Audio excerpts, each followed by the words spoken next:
बादशाह अकबर जब बहुत छोटे थे, जब उनकी माँ का देहांत हुआ था, चूँकि वह बहुत छोटे थे इसीलिए उन्हें माँ के दूध की दरकार थी। महल में तब एक दासी रहती थी जिसका शिशु भी दूध मुहा था। वह नन्हे अकबर को दूध पिलाने को राजी हो गए। दासी का वह पुत्र व अकबर दोनों साथ साथ दासी का दूध पीने लगे। दासी के पुत्र का नाम हुसीब था। चूँकि हुसीब को अकबर ने एक ही स्त्री का दूध पान किया था, इसीलिए वे दूध भाई हो गए थे।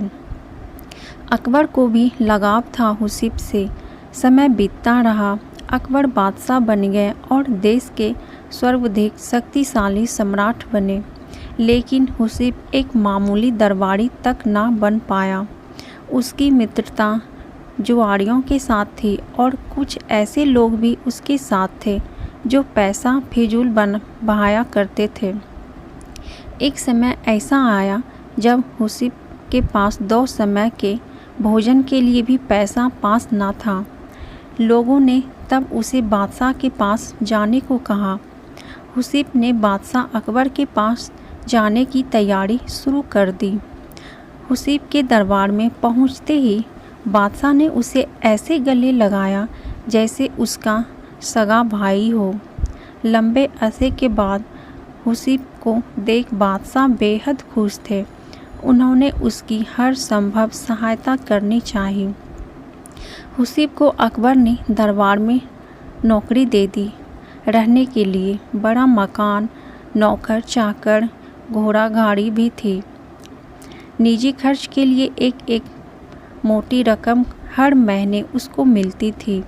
अब हुसीब की ज़िंदगी अमन चैन से गुजर रही थी। उसे किसी चीज़ की कोई कमी नहीं थी।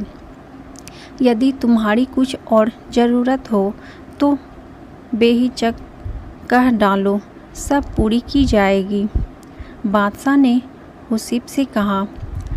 जब हुसीब ने जवाब दिया, आपने अब तक जितना दिया वह काफ़ी है। शाही जीवन बिताने को बादशाह सलामत। आपने मुझे इज्जत बख्शी, सर उठाकर चलने की हैसियत दी। मुझे ज़्यादा खुश और कौन होगा? मुझसे ज़्यादा खुश और कौन होगा?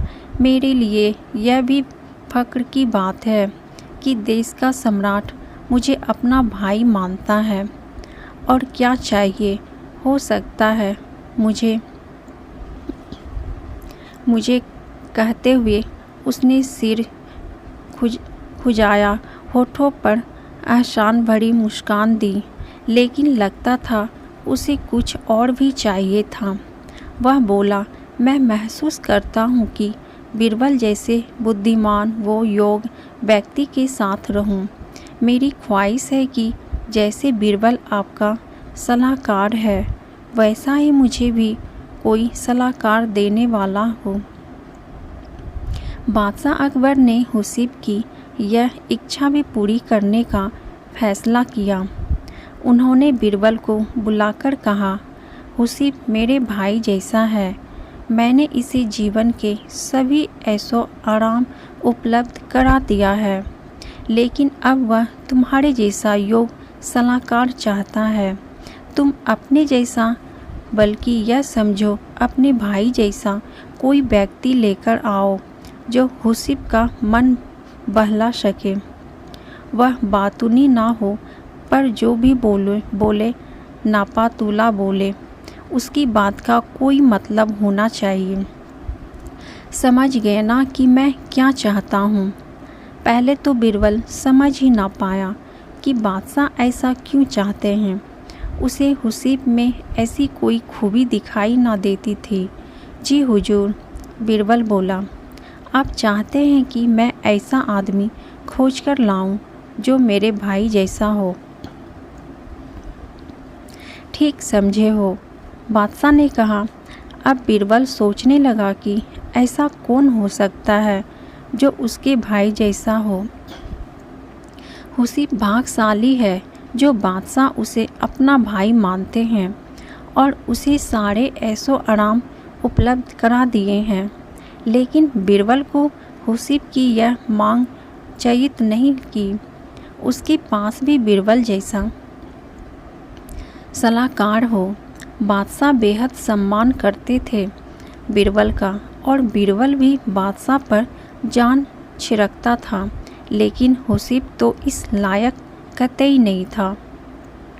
अब बीरबल सोच ही रहा था कि समस्या को हल कैसे किया जाए। तभी पास की पशुशाला से सांड के रंभारने की आवाज़ आई। बीरबल तुरंत खड़ा हो गया। आखिरकार उसे अपने भाई जैसा कोई मिल ही गया था।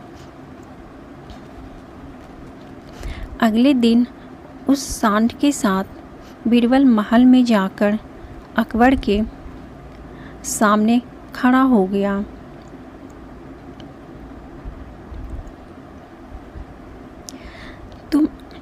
तुम अपने साथ इस सांड को लेकर यहाँ क्यों आए हो बीरबल?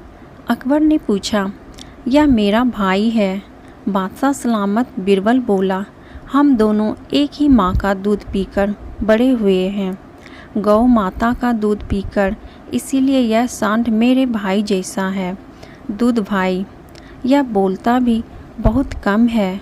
जो इसकी भाषा समझ लेता है उसे यह कीमती सलाह भी देता है। इसे हुसीब को दे दे। मेरे जैसा सलाहकार पाने की उसकी इच्छा पूरी हो जाएगी। बीरबल का यह उत्तर सुनकर अकबर को अपनी गलती का एहसास हुआ। तब उन्होंने लगा कि जैसे उन जैसा कोई दूसरा नहीं, वैसा ही बीरबल भी एक ही है। तो कैसी लगी दोस्तों आप सबको अकबर बीरबल की कहानी? अगर अच्छी लगी तो वीडियो को लाइक, शेयर, कमेंट और सब्सक्राइब कीजिएगा। और ऐसे ही कहानी सुनने के लिए बेल आइकन को प्रेस कर दीजिएगा, ताकि जैसे ही हम कहानी डालें आप तक पहुंच पाए। फिर मिलती हूं एक ऐसे ही मज़ेदार कहानी के साथ। तब तक के लिए बाय बाय। Thank you.